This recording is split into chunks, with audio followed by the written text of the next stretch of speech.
Creativity is an addiction. Doesn't matter what job you have or where you live, your mind is constantly creating something.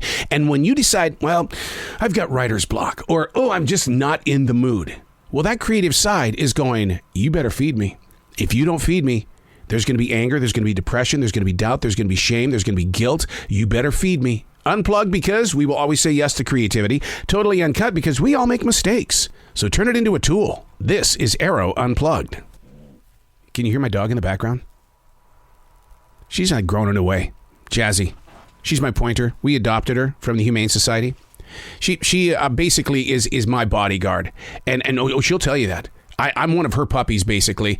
And dogs, that's what I love about dogs and cats and other animals that you bring into your life.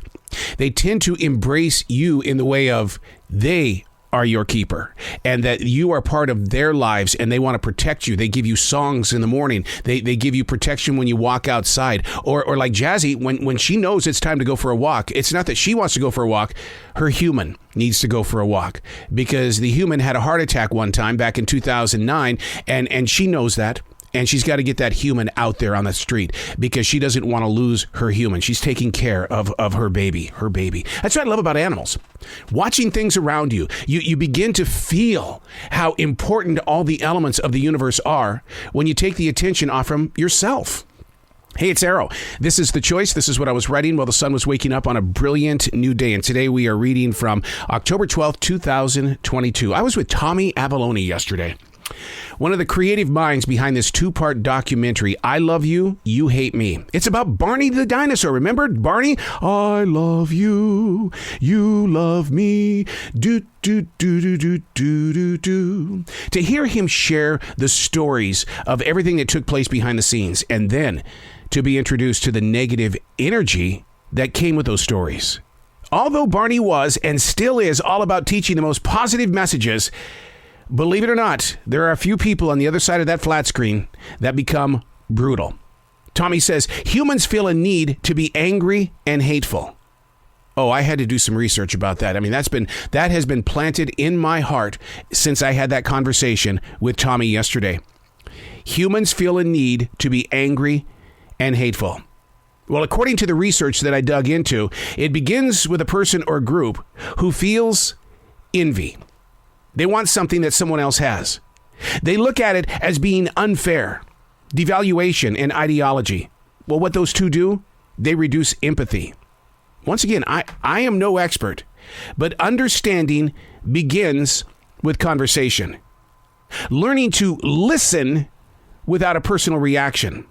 I mean, I remember a preacher sitting me down and saying, look, he says, I have no problem meeting up with these atheists. He says it's always a great learning place to just listen to what the other side is thinking. Look at the world right now.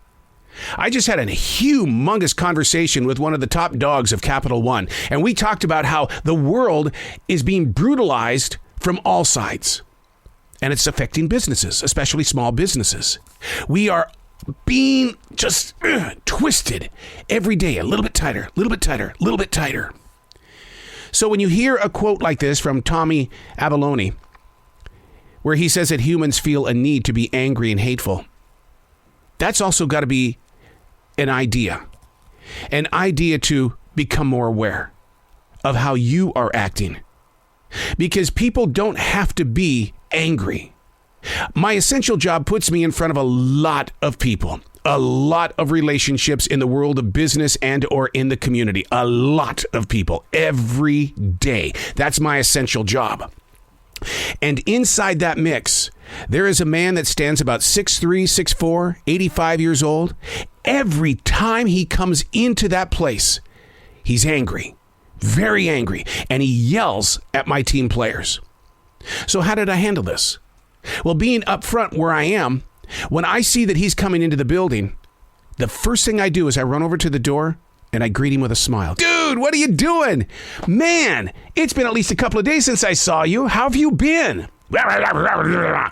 Okay, hey, do me a favor.